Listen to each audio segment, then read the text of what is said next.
Dear students, आज हम बात करने वाले हैं विद्युत द्विध्रुव तथा विद्युत द्विध्रुव आघूर्ण, मतलब electric dipole and electric dipole moment. तो विद्युत द्विध्रुव तथा विद्युत द्विध्रुव आघूर्ण पढ़ने से पहले हम बात करेंगे द्विध्रुव की। और द्विध्रुव का मतलब दो ध्रुव, और वो दो ध्रुव किसके हैं? वो हैं विद्युत मतलब आवेश के। तो सिंपल परिभाषा हम विद्युत द्विध्रुव की देखें तो क्या होती है कि जैसे मान के चलो एक ये आवेश है +Q और एक आवेश है -Q। अब ये दोनों जो आवेश हैं दोनों समान परिमाण के हैं, मतलब इसका जो मान होगा जैसे 5 माइक्रोकूलम है तो इसका भी मान होगा 5 माइक्रोकूलम, लेकिन इसकी प्रकृति पॉजिटिव है और इसकी प्रकृति नेगेटिव है। ध्यान रहे, विद्युत द्विध्रुव में हमेशा दो सजातीय मतलब समान परिमाण और विपरीत प्रकृति मतलब विजातीय आवेश, समान परिमाण के और विपरीत प्रकृति के आवेश होंगे। और सबसे इम्पोर्टेंट जो बात है वो ये है कि इन दोनों के मध्य की जो दूरी होगी वो बहुत ही कम होगी, मतलब इन दोनों के मध्य की जो दूरी होगी उसका मान बहुत ही कम होगा। कहने का मतलब एक तरह से मैं कह सकता हूँ कि इन दोनों के मध्य की जो दूरी है वो लगभग 0 के समथिंग है, लेकिन 0 नहीं है। 0 के समथिंग होगी लेकिन 0 नहीं होगी। तो मैं मान लेता हूँ कि इन दोनों के मध्य की जो दूरी है वो मैंने मान ली कितनी है, 2a है। ठीक है, तो परिभाषा क्या होगी कि ये दो निकाय हैं, दो आवेश हैं जो कि समान परिमाण के हैं और विपरीत प्रकृति के हैं और एक दूसरे से अत्यल्प दूरी पर स्थित हों, तो ऐसा जो बना निकाय है वो निकाय कहलाता है विद्युत द्विध्रुव। तो इसकी डेफिनेशन लिख देते हैं हम। क्या होगी कि जब समान परिमाण और विपरीत प्रकृति के आवेश अत्यल्प दूरी पर स्थित हों, तो बना निकाय विद्युत द्विध्रुव कहलाता है। तो ये तो बात होगी सिंपल विद्युत द्विध्रुव की। तो इस विद्युत द्विध्रुव में इन दोनों आवेशों को मिलाने वाली जो काल्पनिक रेखा होती है, ये वाली सीधी रेखा, ये रेखा कहलाती है द्विध्रुव की अक्ष। तो हम सिंपल डेफिनेशन देख लेते हैं किसकी, द्विध्रुव की अक्ष।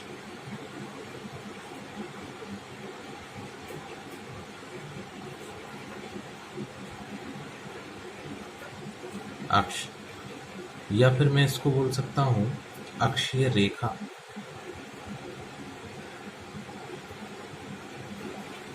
अक्षीय रेखा, तो अक्षीय रेखा क्या होगी कि दोनों आवेशों को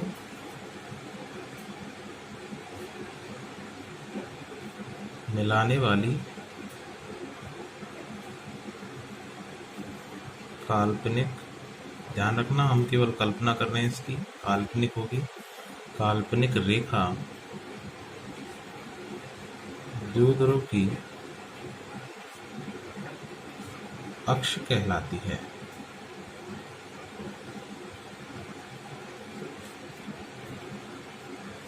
ठीक, कहने का मतलब ये प्लस क्यू है, ये माइनस क्यू है, तो इन दोनों को मिलाने वाली सीधी जो रेखा है ये वाली, ये रेखा ये कहलाएगी अक्ष रेखा।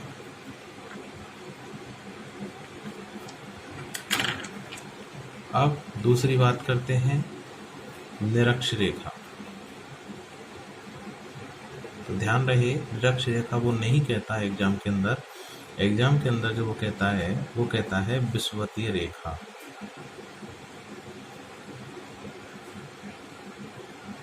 तो अक्ष रेखा का हम दूसरा नाम कह सकते हैं विषुवतीय रेखा।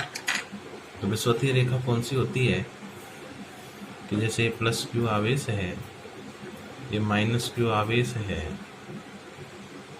और दोनों को मिलाने वाली ये काल्पनिक रेखा, ये तो कहलाती है अक्ष। और इन दोनों के मध्य का जो केंद्र बिंदु वो ये कहलाएगा इन दोनों का केंद्र बिंदु। और इस केंद्र बिंदु से इस अक्ष के लंबवत जो रेखा गुजरेगी ये वाली,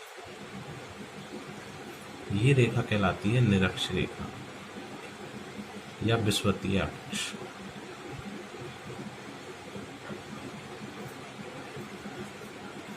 तो परिभाषित कर दें इसको कि द्विध्रुव विद्युत द्विध्रुव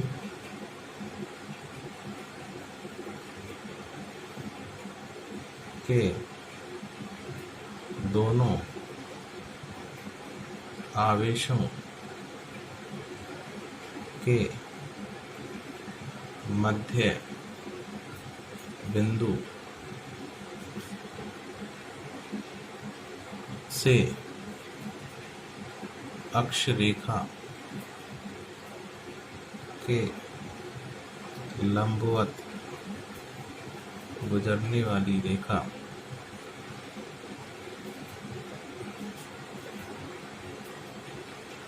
यही कहलाती है निरक्ष रेखा या विषुवतीय अक्ष कहलाती है।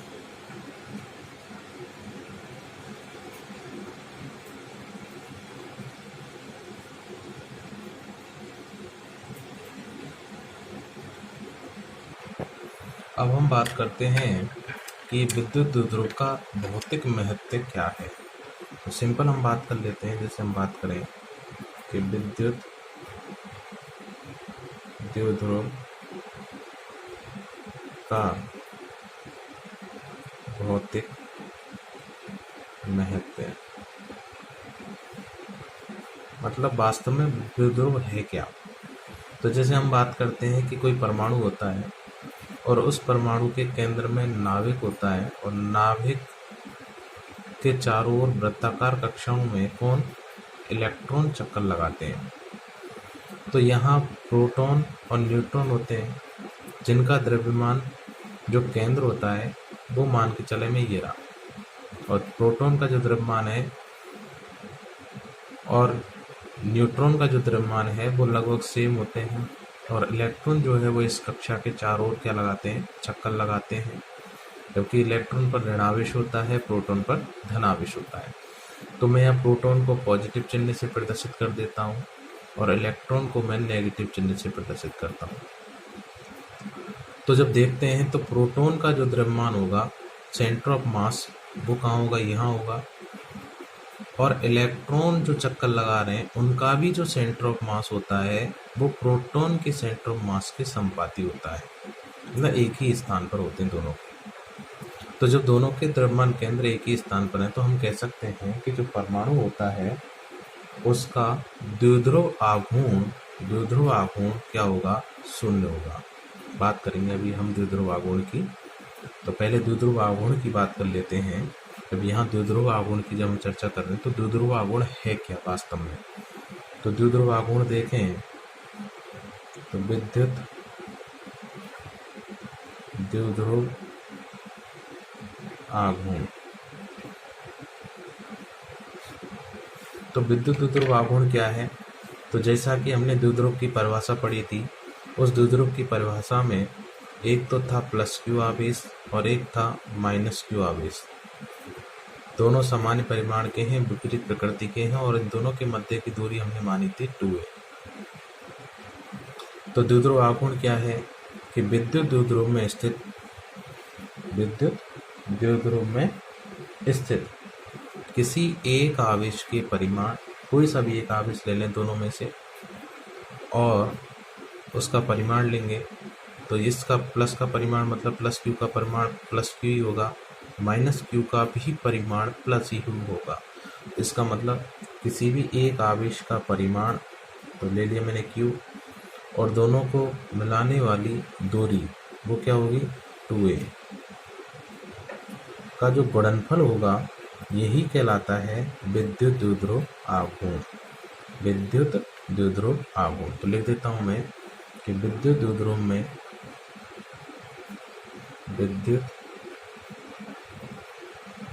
में स्थित किसी एक आवेश का परिमाण के परिमाण तथा उनके मध्य दूरी का गुणनफल ये कहलाता है विद्युत द्विध्रुव आघूर्ण कहलाता है। इसे P से व्यक्त करते हैं, अर्थात P बराबर होगा Q इंटू 2a। ये समीकरण 1 दे दिया। अब यहाँ एक इम्पोर्टेंट बात यह है कि Q कैसी राशि होती है, अदिश राशि होती है, आवेश अदिश होता है, और जबकि इन दोनों को मिलाने वाली जो रेखा है वो काम कर रही है, बिल्कुल सीधी रेखा है, तो ये काम करेगा किसका, विस्थापन का। तो इसका मतलब विस्थापन जो है वो सदिश राशि होती है, और जब सदिश में किसी अदिश का जब हम गुणा करते हैं तो हमें सदिश राशि ही प्राप्त होती है। लिख देता हूं मैं विद्युत द्विध्रुव आघूर्ण एक सदिश राशि है।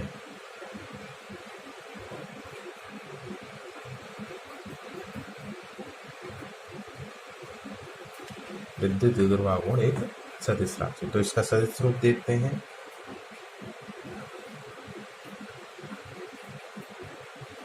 तो क्या लिखूं मैं सदिश रूप, P वेक्टर बराबर Q और इंटू 2a वेक्टर। तो ध्यान रहे यहाँ विद्युत द्विध्रुव आघूर्ण जो है वो किसके कारण सदिश है, वो इस दूरी के कारण सदिश है। तो हम बात कर लेते हैं विद्युत द्विध्रुव का भौतिक महत्व। तो मैंने अभी बताया कि जब यहाँ दोनों के केंद्र संपाती होंगे, इसके प्रोटॉन और इलेक्ट्रॉन के जो केंद्र हैं जब संपाती हैं द्रव्यमान केंद्र सेंटर ऑफ मास, तो उस स्थिति में इन दोनों आवेशों के मध्य को इलेक्ट्रॉन नेगेटिव चार्ज हो गया, प्रोटॉन पॉजिटिव चार्ज हो गया। तो द्विध्रुव क्या होता है, दोनों का आवेश क्या होता है, सेम होता है। तो दोनों का आवेश सेम है लेकिन दोनों का सेंटर ऑफ मास क्या है, एक ही है। केंद्र जो है वो क्या है, एक ही है। तो इसका मतलब है कि दोनों के मध्य जो दूरी है केंद्रों के मध्य की वो कितनी हो गई, 0। और जब दूरी 0 हो गई तो इसका मतलब दोनों को मिलाने वाली रेखा है मध्य दूरी है वो 0 है। तो इसका मतलब दोनों का द्विध्रुव आघूर्ण क्या हो गया, 0 हो गया। तो ये कौन सी स्थिति होगी, ये वो स्थिति है जब ये जो परमाणु है वो विद्युत क्षेत्र की अनुपस्थिति में रखा है, विद्युत क्षेत्र की अनुपस्थिति में। अब यदि मैं इसको विद्युत क्षेत्र, इस पर विद्युत क्षेत्र अप्लाई कर देता हूं, तो मैंने क्या किया, इसको एक समान विद्युत क्षेत्र में रखा।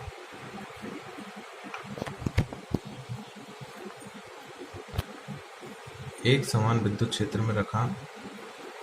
तो एक समान विद्युत क्षेत्र मैंने बोला था आपको कि जिसके प्रत्येक बिंदु पर क्षेत्र की तीव्रता का मान तथा दिशा एक समान हो तो उसे हम क्या कहेंगे, एक समान या समभुज विद्युत क्षेत्र कहेंगे। तो जब मैंने विद्युत क्षेत्र लगा दिया और इसकी दिशा मैंने इस तरफ है, तो इस स्थिति में इस प्लस आवेश पर जो बल लगेगा वो किधर लगेगा, क्षेत्र की दिशा में, बोला था आपको, बताया था उस दिन। और माइनस आवेश पर जो बल लगेगा वो किधर लगेगा, क्षेत्र के विपरीत दिशा में। और कितना बल लगता है, वो लगता है F बराबर QE। और ये जो Q है वो कौन सा है, वो परीक्षण आवेश था जो हमने काम में लिया था। और यहाँ पर जो लगेगा वो लगेगा F वेक्टर बराबर माइनस Q0 E वेक्टर। अब यहाँ माइनस चिन्ह क्यों लगाया मैंने, क्योंकि ये आवेश है वो माइनस Q0 है। ये क्या बता रहा है कि विद्युत क्षेत्र की दिशा तो प्लस x दिशा में है और बल की जो दिशा है वो माइनस x है, यानी दोनों एक दूसरे के विपरीत हैं। तो जब इस स्थिति को जब हम देखते हैं तो यहाँ पर डाइपोल जो है वो उत्पन्न हो जाएगा, मतलब प्लस थोड़ा सा और माइनस दोनों के मध्य हल्का सा विस्थापन आ जाएगा। तो जब विस्थापन आ जाएगा तो यहाँ पर तो P जो है द्विध्रुव आघूर्ण वो तो क्या है, 0, लेकिन यहाँ पर P is not equal to 0 होगा। यही विद्युत द्विध्रुव का भौतिक महत्व होगा। तो हमने देखा कि विद्युत द्विध्रुव आघूर्ण जो है वो एक सदिश राशि होती है और इसका जो सदिश रूप होता है वो P वेक्टर बराबर Q इंटू 2A वेक्टर होता है। तो इसका मतलब अगर मैं इसका मात्रक देखूं तो मात्रक क्या होगा, तो मात्रक Q का मात्रक कूलाम होता है जिसको मैं C से व्यक्त करते हैं, और दूरी का जो मात्रक होगा वो मीटर होता है। जबकि इसका जो SI पद्धति में जो SI मात्रक होता है, MKS पद्धति कूलाम इंटू मीटर होता है, और SI पद्धति में जो मात्रक होता है इसका, जैसे बल का मात्रक किलोग्राम इंटू मीटर पर सेकंड स्क्वायर होता है, लेकिन SI पद्धति में जो मात्रक न्यूटन होता है, ऐसे ही यहाँ द्विध्रुव आघूर्ण का जो मात्रक होगा वो होता है डिवाई। बहुत इम्पोर्टेंट है, ये याद रखना है। तो बस यहाँ पर देखो स्टूडेंट्स, हम एक चीज़ कहते हैं कि जब भी क्वेश्चन आता है तो अक्सर ऐसा हुआ है कि उसने पूछा तो क्या है कि विद्युत द्विध्रुव किसे कहते हैं, लेकिन स्टूडेंट्स अधिकतर जो है वो आघूर्ण को परिभाषित कर देते हैं। और जब वो विद्युत द्विध्रुव आघूर्ण पूछता है तो उसके स्थान पर विद्युत द्विध्रुव की परिभाषा लिखी जाती है, जो कि बिल्कुल गलत है। तो बस यहाँ पर जब भी क्वेश्चन पूछा जाए तो एक चीज़ का विशेष कर ध्यान देना है कि ध्यान से पढ़ना है क्वेश्चन को कि वो क्या पूछ रहा है। अगर वो पूछ रहा है विद्युत द्विध्रुव किसे कहते हैं तो हम ये परिभाषा देंगे, और अगर वो कहता है कि विद्युत द्विध्रुव आघूर्ण किसे कहते हैं तो हम ये परिभाषा देंगे। तो विद्युत द्विध्रुव आघूर्ण का ऐसा ही मात्रक हमने पढ़ा डिवाई, और डिवाई और कूलाम इंटू मीटर में अगर हम देखें तो एक डिवाई में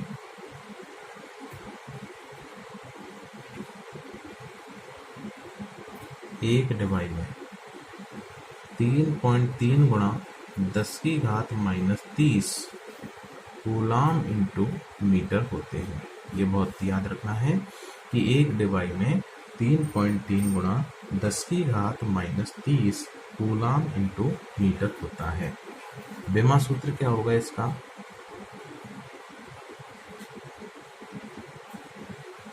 तो बेमा सूत्र देखो, मीटर जो कि क्या है दूरी, और दूरी को हम किससे व्यक्त करते हैं, L से। तो कितनी घात है इसकी, 1, तो बस 1 लिख दी। अच्छा, कूलाम क्या होता है, विद्युत धारा इंटू समय, और विद्युत धारा का मात्रक एम्पियर होता है और समय का मात्रक T मतलब सेकंड होता है, जिसको हम समय को T से व्यक्त करते हैं। तो कितनी, T1 A1। तो ये इसका बेमा सूत्र हो गया। जैसे इस पर आधारित एक एग्जाम्पल देख लेते हैं कि एक NaCl का परमाणु है। तो NaCl को जब हम तोड़ते हैं तो एक तो बनता है Na+ और एक बनता है Cl-।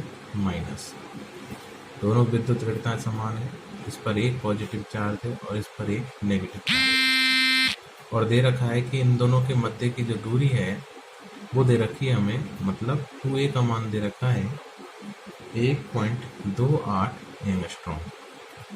अब एंगस्ट्रॉम का मतलब क्या होता है, ये हम पहले ही बात कर चुके हैं कि एंगस्ट्रॉम होता है 1.28 गुना एंगस्ट्रॉम होता है 10⁻⁻10 मीटर। अब यहाँ विद्युत द्विध्रुव पूछा जा रहा है और हम जानते हैं परिभाषा से कि P वेक्टर बराबर होता है Q इंटू 2a।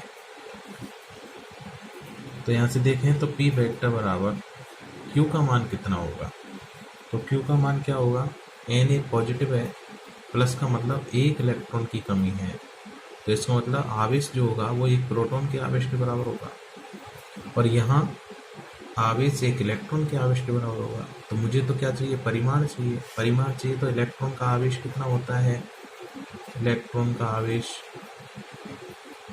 परिमाण की बात करें हम तो क्या होगा 1.6 गुणा 10⁻⁻19 कूलम।